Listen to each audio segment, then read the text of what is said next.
As winter is here, snow is nature's way of slowing us down and forcing us to take a little time along our journey to reflect. And not far from busy modern life, where I'm at, survives a peaceful arboretum and museum that has been tucked and nestled away off to the roadside and kind of hidden in these train tracks. The history of the home is that it was built in 1854 and later renamed Oak Lawn in 1918, and then it was turned into a botanical garden by the Cloys family. Please pardon my disruption as we're going to put away Christmas while I'm kind of giving you a little history today. I also like to clean my ornaments because they get dusty in the attic year after year and also dusty while they're sitting out over the Christmas holiday. So let's get back to our story, shall we?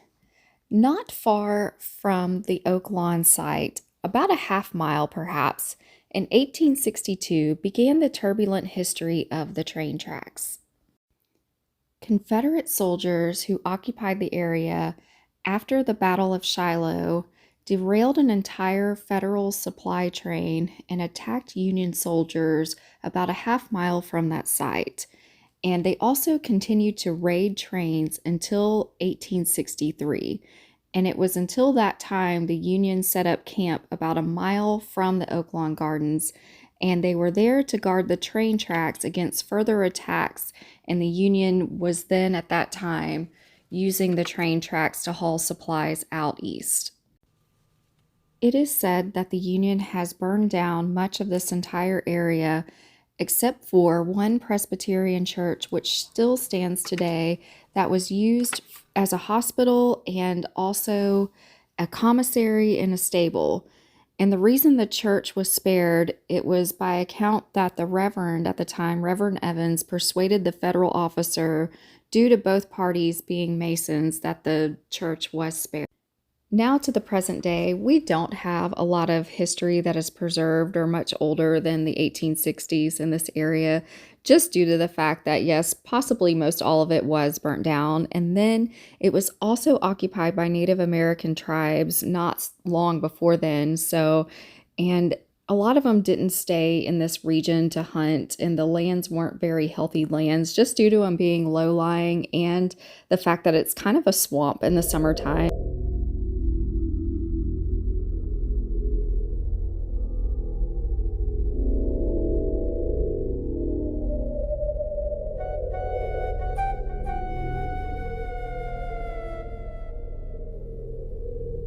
Some of my tacky but kind of unique fun ornaments here on the tree. And if you ever were once a gymnast or a dancer, if you know, you know. Okay, so let's jump back in. There have been numerous tragedies reported up and down this small stretch of train tracks, probably about a 3-mile span between Oak Lawn and headed east. It is documented that at least 11 scrimmages were fought between the Confederate and the Union soldiers up and down the tracks during the Civil War, and even one after the war was close to being declared over. But there seems to be some kind of residual energy that is connected to the tracks. You won't see any kind of markers other than a couple of historical ones, and you'll hear just the whistle of the train blow usually about 26 times per 24 hours in a day, which is how many trains that used to travel through here. I'm not sure how much commerce moves up and down, but I can say at certain times of the year, it seems like there's a lot of coal that is moving up and down these tracks. Today, even if you're an adventure seeker and a person who loves history, there have been plenty of people who have found musket balls up and down through here. And people who have metal detectors have pulled many artifacts out throughout the city or along the train tracks. The tracks have led to several unfortunate endings, and I try to say a little prayer each time when going over certain crossings that I do believe the crossed over are still helped whenever you say a prayer with them, and you can kind of still help them from the other side. Sometimes it might not be exactly clear what our roles are on either side, but I do believe we can kind of guide and help each other after.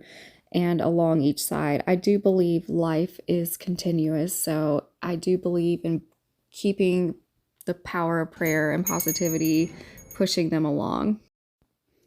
Now, I haven't heard of any kind of legend as far as anything in the area of a gravity hill, just primarily due to the geography of the area being mostly flat, and then also the fact that I haven't heard of any kind of demise of anything extremely tragic like children involved on a school bus or anything of that sort. So that is a good quality about them. But I have heard of numerous times in certain areas on the track where people have been hit, and I don't know if it's a lack of crossing guards on those certain particular crossover of the tracks, because there are private entrances along the train tracks. Can I just say, I don't know why I ended up putting so much ribbon out. I probably would have second thought this had I had known what it was going to be like to try to push it all back on a roll. And usually I probably wouldn't have. I probably would have just stuffed it all in a bag, but I wanted to be able to get it out next year without having to rip my hair out. So I did twine all this ribbon back on the spool. Do you have a simpler way of putting up your Christmas? If you do, please let me know. I just know it was a nice snowy day and I was stuck inside for the most part because it was 10 degrees outside. So I did it this very painstaking, tedious way. Ooh, one more thing before we get back to topic. I don't know about you guys, but this year I seem to be obsessed with these 80s blow molds that I have. And I just want to take a minute to discuss and appreciate these things. I have found them in the attic and my heart skipped a beat when I located them. And even though I accidentally cracked the Santa's face, I still had to hang them in the hallways anyway. I just am obsessed with these blow molds and I might have to go out and find more. Okay, now we're coming back to our topic, and this is where the legend and the story gets a little more bizarre than just typical train track kind of things that do happen in, I believe, in probably every city. So I have discussed with two firsthand account witnesses that lived less than a quarter mile of the train tracks during the late 80s. Oh, sorry, I can't even talk today. The late 80s and early 90s. So this account was told to me by people who are very salt of the earth kind of people. And this happened on an evening in the fall in the late 80s, early 90s time. And it just so happened to be on an evening when they were standing outside and they lived a half a mile from the train tracks. Just so to give you an idea of what they heard.